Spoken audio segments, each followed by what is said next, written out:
අපේ ස්වභාවය අපිට දැනෙන්න ඕනේ. හැමෝටම දැනෙන්න ඕනේ තම තමන්ගේ ස්වභාවය.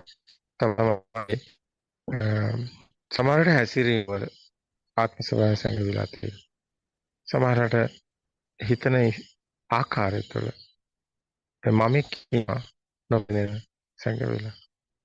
සමහරට කලබල ගතිය තුළ ඒ හැසිරීම වල මොකද හිතන්නේ සම්මානයි. ඒ කියන්නේ අපි පොදුවේ ගන්න හැම කෙනෙක් ගාම එහෙම ස්වභාවයක් තියෙනවා නේද? සමහරවිට ඒක දැනනවා නේද? සමහර අයගේ ස්වභාවවල හරි රාලුවෙන් ඉන්නත් අපහසුයි. එහෙසයි. සිතුවිලි වේගෙන් එනවා වුණාට ඒ සිතුවිලි වලට අනුරූප වෙන එක තමයි තියන්නේ. සිතුවිලි වේගෙන් ආවට ඒ සිතුවිලි හැම අර වෙන එකට සිතුවිලි එන එක ඒක කමක් නැහැ. ඒ වුණාට ඒ සිතුවිලි වලට අනුරූප වෙන එක දකින්න ඕනේ. ඒක තමයි දැන් තවදුරටත් දැන් හිතමුකෝ දැන් මොනහරි දැන් මේ මයින්ඩ් එක මේ හිත අවබෝධ කරගත්තාම දැන් මේ හිත මනේජ් කරන හැකියාවක් එනවා. ඒ කියන්නේ හිත කළමනාකරණය කරන්න හැකියාවක් එනවා. ඒකෙදී දැන් සමහර අයට අර තියෙන මේ ඩිසිප්ලින් කියලා ඩිසිප්ලින් කියන්නේ දැන් දේවල් වලට ඒ කියන්නේ ඒ දේවල් මේ අතහැර ගන්න බැරි නැත්නම් අලුත් දේවල් කරන්න එක හරියට කරගන්න අමාරු වෙන ඒ වගේ දේවල් තියෙන ඒකෙදී දැන් ඒක මේ පුරුද්දට ඔහේ යන්න දෙන්න පුළුවන්. හැබැයි ඒක වෙනස් කරන්න ඕන නම් සාමාන්‍ය මිනිසුන්ට වගේ නෙමෙයි. ඒ කියන්නේ සාමාන්‍ය මිනිස්සු කියන්නේ මේ හිත අවබෝධ කරගත්ත අයට අනිත් අයට වඩා මේ හිත මේ ඒ කියන්නේ දේවල් මේ දැන් පුරුදු මේ බලෙන් ඒ කියන්නේ ඇති කරගන්නවත් පුරුදු බලෙන් නතර කර ගන්නවත් එහෙම උත්සාහයක් නැතුව ඒකට ફોકસ කරොත් ඒක ලොකු උත්සාහයක් නැතුව ඒක මැනේජ් කරන හැකියාව වෙනවා.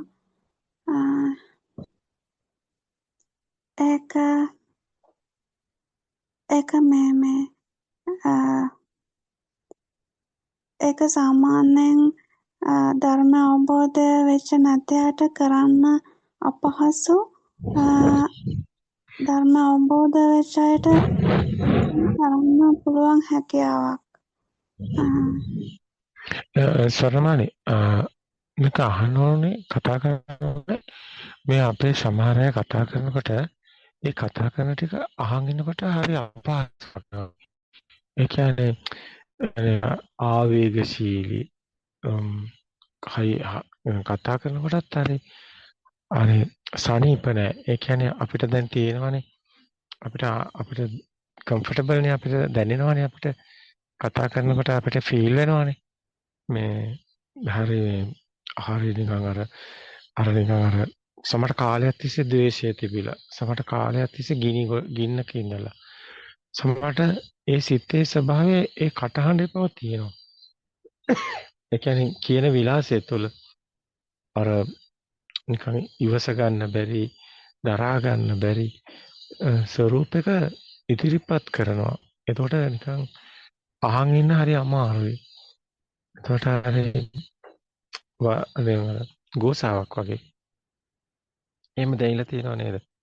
සමහර අය කතා කරනකොට අපිට තේරෙනවා මෙයාගේ කෙලෙස් තමයි ගොඩක් අඩුයි කියලා. මොකද ඒත් වෙන්නේ? මේ කියන්නේ කියන්නේ.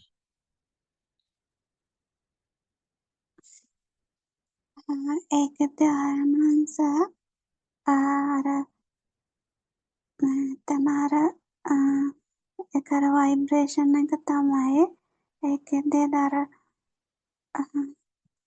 එතන අර කැලේකට ගිහාම තියෙන ස්වභාවයයි මිනිස්සු ගොඩක් එක්ක ළඟ ඉන්නකොට තියෙන ස්වභාවයයි තියෙන වෙනස තමයි එතන එන්නේ.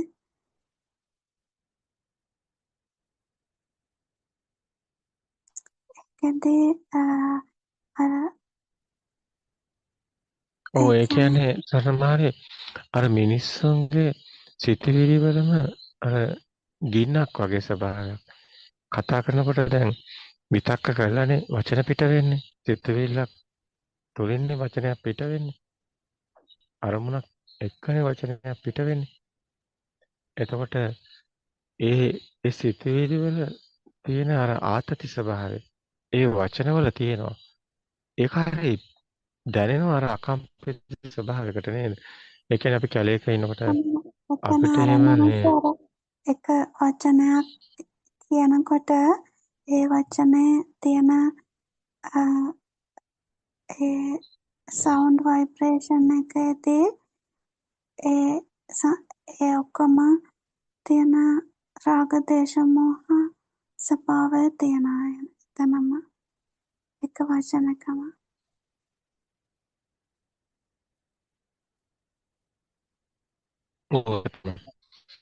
කියන්නේ මේ ඒ ඉන්න වචන ඒ එතන වචන වචන දෙකක් ඉන්නපත් ගන්න එක වචනයකම තියෙන ඒ වචනයක් ප්‍රකාශ වනකොටම එතන තියෙන රාග දේශ මොහ ප්‍රමාණයයි ඒක සුකුම වෙලා තියෙන ප්‍රමාණයයි ඒක එයාට දැනෙන ප්‍රමාණයයි ඒ ඔක්කොම එකට එක වචනයක තියෙනවා.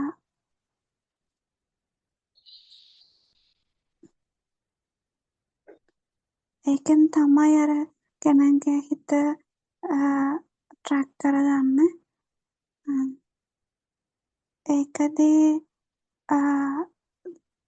ටික ටික මේ ධර්ම මාර්ගයේ යනකොට මේ හිතේ අවබෝධයත් එක්ක අනිත් අයත් එක්ක කතා කරනකොට අනිත් අයගේ ස්වභාවය දැනෙන්න පටන් ගන්නකොට ඒක තේරුණා. ඒ කියන්නේ සිත් නිවෙනකොට නිවෙන මට්ටමට ඒ ගිනි ගන්න සිතක් දැනෙනවා.